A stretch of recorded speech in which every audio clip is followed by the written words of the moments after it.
அந்த கம்பெனி ஃபுல்லாவுமே valves, pipe lines இருக்கும், சில்லர்ஸ், கம்ப்ரஸர்ஸ் இருக்கும்.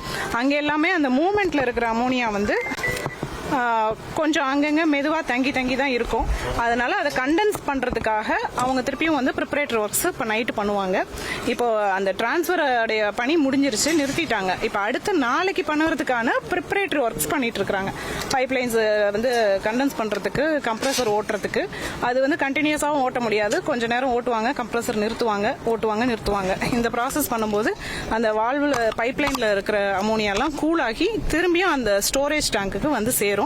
அதை வந்து நாளைக்கு காலையில திருப்பியும் வந்து 8 மணி அல்லது 9 மணிக்கு அந்த பணிகளை ஆரம்பிச்சு ஃபுல்லாவே அதை டிரான்ஸ்ஃபர் பண்ணிடுவாங்க. அதனால இன்னைக்கு இப்போ பணிகள் நிறைவுற்றது. அந்த ப்ரிப்பரேட்டரி ஒர்க்ஸ் முடிச்ச உடனே எக்ஸ்பர்ட் டீமும் வந்து அதுல இருக்கிற டீம்ல பகுதி அளவு மட்டும் அங்கே தங்குவாங்க.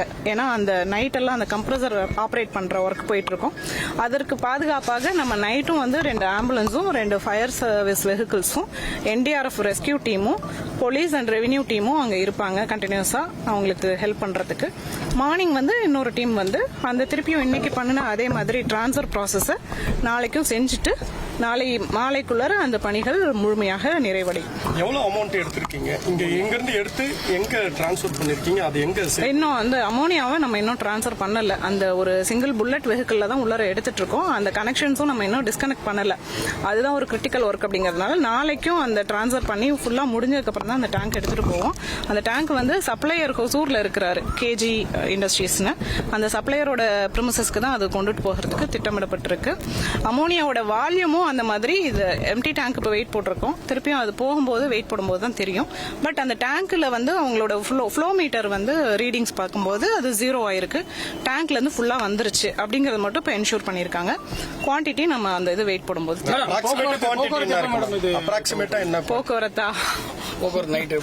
போக்குவரத்து இப்போ நாங்க காவல்துறையோட டிஸ்கஸ் பண்ணிட்டு 1 வே மட்டும் ஓபன் பண்றதை பத்தி சீக்கிரமா கேட்டுட்டு நான் சொல்லிடுறேன்.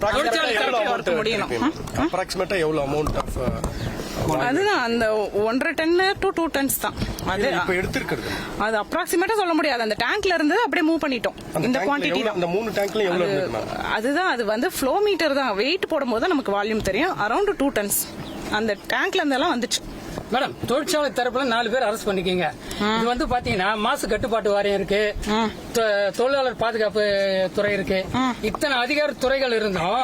இப்படி ஒரு தொழிற்சாலை ஏற்கனவே கிராம சபா கூட்டத்தில் தீர்மானம் எடுத்து அமோனியா கட்சி மக்கள் அமைச்சிருக்காங்க. இது வரைக்கும் அதிகாரிகள் ஆய்வு செய்யல. இது அதிகாரிகளுக்கு அரசுக்கும் பொறுப்பு இருக்கு. அரசு தரப்புல அதிகாரிகள் மேல என்ன நடவடிக்கை இது வரைக்கும் இருக்கு? இல்ல, அதிகாரிகள் ஆய்வுகள் பல்வேறு கட்டங்கள்ல மேற்கொண்டு இருக்கிறாங்க. அந்த அப்ரூவல்ஸ் வாங்கி இருக்காங்க. பொல்யூஷன் கண்ட்ரோல் போர்ட் கன்சென்ட் இருந்துச்சு, டிஸோட அப்ரூவல்ஸ் அதெல்லாம் வாங்கியிருக்காங்க. அதனால ஆய்வு செய்யல அப்படின்னு நம்ம சுத்தமா சொல்ல முடியாது.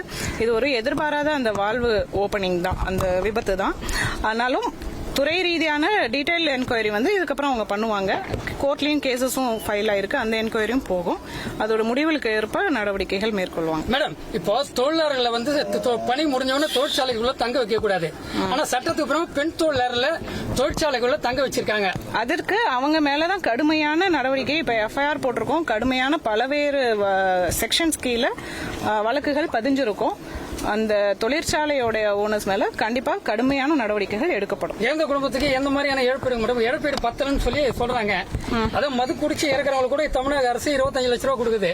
ஆனா தொழிலாளர்கள் வந்து பாதிக்கப்பட்டு உயிரிழந்திருக்காங்க. தொழிலாளர்களுக்கு உடனடியாக நமது தமிழக அரசினுடைய மாண்புமிகு முதலமைச்சர் அவர்கள் இறந்த தொழிலாளர் ஒருத்தருக்கு 2 லட்சம் ரூபாய் அப்படின்னு உடனடி நிவாரணம் அனௌன்ஸ் பண்ணி, அதுவும் இல்லாமல் அந்த தொழிலாளர்கள் வந்து வட மாநிலத்துக்கு கொண்டுட்டு போறதுக்கு எந்த விதமான கஷ்டமும் படக்கூடாது. அவங்கள வந்து அந்த பாடி எடுத்துட்டு போறதுக்கு அந்தந்த ஸ்டேட்டுக்காக விமானத்துல புக் பண்றதுல இருந்து ஆகட்டும், நம்ம இங்க போஸ்ட்மார்ட்டம் செஞ்சு எம்பாமிங் செஞ்சு சர்டிபிகேட்ஸ் டாக்குமெண்ட்ஸ் எல்லாமே ரெடி பண்ணி கொடுக்கறதாகட்டும், செக்கோட அவங்க ரிலேட்டிவ் இங்க கூட்டிட்டு வந்து ஐடென்டிஃபை பண்ணி அந்த ஸ்டேட்டோட அபிஷியல்ஸையும் கூட்டிட்டு வந்து அவங்களோட போய் வந்து வாங்கி கொண்டுட்டு போய் அவங்க ஏர்போர்ட்ல ஏத்தி விடுற வரைக்கும் நம்ம ஃபாலோ பண்ணிருக்கோம். அந்த செலவுகளையும் அரசு வந்து ஏற்றிருக்காங்க. அது இல்லாம அந்த இறந்த குடும்பத்துக்கான தொழிலாளர் பாதுகாப்பு சட்டத்தின் படியும் தொழிலாளர் துறையிலையும் இப்ப வந்து ஒரு விசாரணை மேற்கொண்டு இறந்த குடும்பத்திற்கான இழப்பீடுக்கு உத்தரவு வழங்கப்பட உள்ளது. அதுக்கு நாங்க அந்த ஸ்டேட்டோடையும் ஃபாலோ பண்ணிட்டு இருக்கோம். அந்த இறந்தவங்களுடைய legal heir certificate, bank account, இந்த டீடைல்ஸ் எல்லாம் கலெக்ட் பண்ணி வச்சுக்கிங்க. இந்த காம்பன்சேஷன் உத்தரவான உடனே நம்ம வந்து அதையும் அவங்களுக்கு கொடுக்கறதுக்கு நடவடிக்கை எடுத்துட்டு வரோம்.